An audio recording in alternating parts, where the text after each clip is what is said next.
Welcome to The Deep Dive, the podcast where we sweat the small stuff so you don't have to.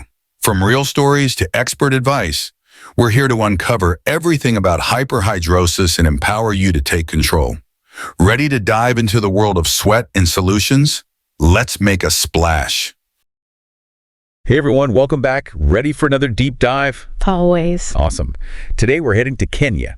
We're going to be looking at Hyperhidrosis Awareness Kenya. Interesting. I don't know much about them. Yeah, so they advocate for folks dealing with hyperhidrosis. Hyperhidrosis, that's the excessive sweating, right? Exactly. Yeah. And it could be, really tough condition to live with, not just physically, but like socially too. Right.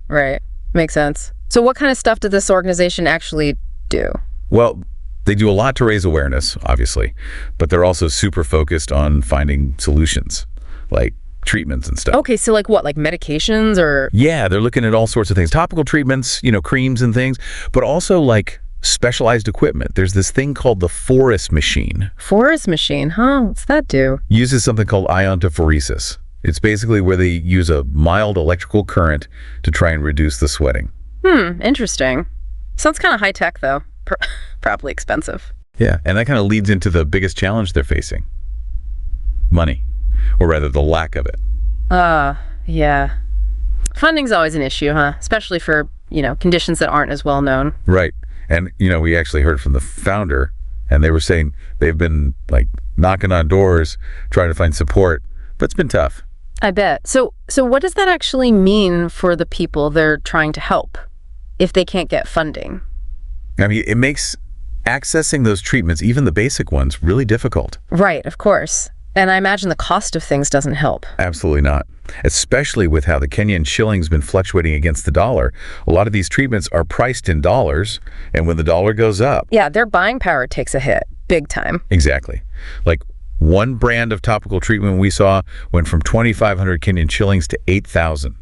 And that's before shipping costs. Oof, that's rough. Yeah. And we're talking basic creams here, not even the fancy machines. Right. And there's another one that's now a whopping 15,000 shillings. Yeah. Before shipping.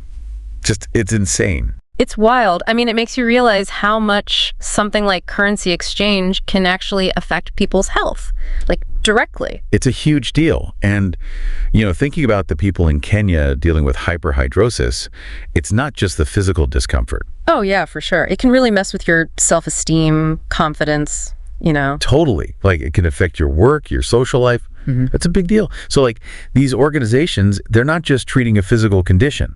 They're supporting people's whole lives, basically. Exactly. And what's really inspiring is even with all these financial struggles, the founders using their own money to make sure treatments keep flowing. Wow. That's some serious dedication. Right.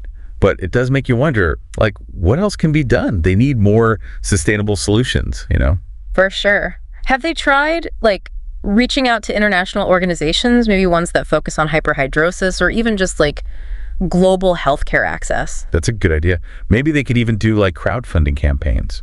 Target them towards specific things, like getting a forest machine. Yeah. And maybe in their appeals, they can really highlight, the broader impact this condition has, the social and economic side of things. Totally. It's not just a medical issue. It affects everything. Yeah. So, yeah, lots to think about there. But to wrap up, I think the big takeaways here are, Hyperhidrosis Awareness Kenya, they're doing amazing work, but they're facing some huge financial hurdles. Absolutely. And those hurdles, they directly impact people's ability to access treatment, which sucks, frankly. Yeah. But their dedication is incredible. And it really makes you think, with the whole currency thing, it's not just a Kenya problem, right? Nope, it's global. So, what can we do? What are the more innovative solutions out there to help organizations like this navigate these financial challenges? And not just for hyperhidrosis, but for any health issue where cost is a barrier. It's a big question and one we all need to be thinking about. You've been listening to The Deep Dive because understanding sweat is the first step to thriving. Remember to subscribe, share, and connect with us on Hyperhidrosis Awareness Kenya socials. Together, we can stay cool, confident, and unstoppable. Until next time, keep shining. No sweat.